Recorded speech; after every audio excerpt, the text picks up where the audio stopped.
You know, this weekend with Spring Fling has been unbelievable.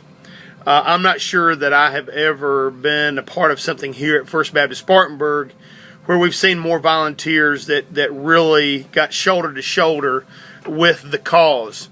And I'm not sure what the final numbers were on the number of volunteers. God knows those numbers, but it was it almost choked me up just to walk the streets of Spartanburg to see the number of yellow shirts that were everywhere. And tonight I had the privilege, after our closing concert with Vashon Mitchell, to speak with one of the City of Spartanburg officials, Mitch Kennedy, who was just blown away by how our church reached out to partner with the city and volunteered and gave in so many different capacities. I think of so many of our people that gave sacrificially, staying up till the wee hours of the morning. We had some of our folks who tonight, when they lay their head down, will be their first night's sleep in 72 hours. They have gone non-stop for the cause of Christ. The image that I'll never forget is the image today of Billy Campbell walking into our church about around 4:30 or 5 o'clock, and he had been out in the pouring rain helping city workers clean the city with some of our folks from our church.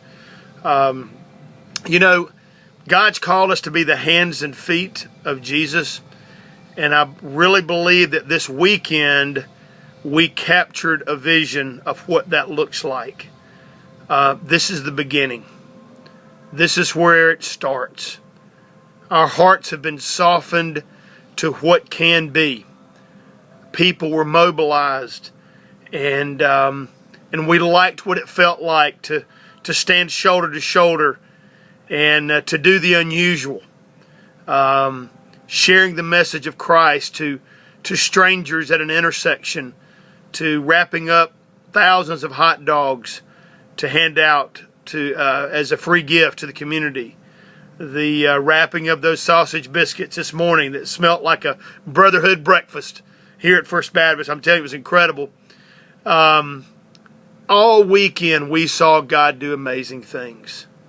I guess some of the highlights for me really boiled down to one moment where I had a gentleman that came in and said, "I just led somebody to Christ," and I saw in their eyes that they discovered the true meaning of hope.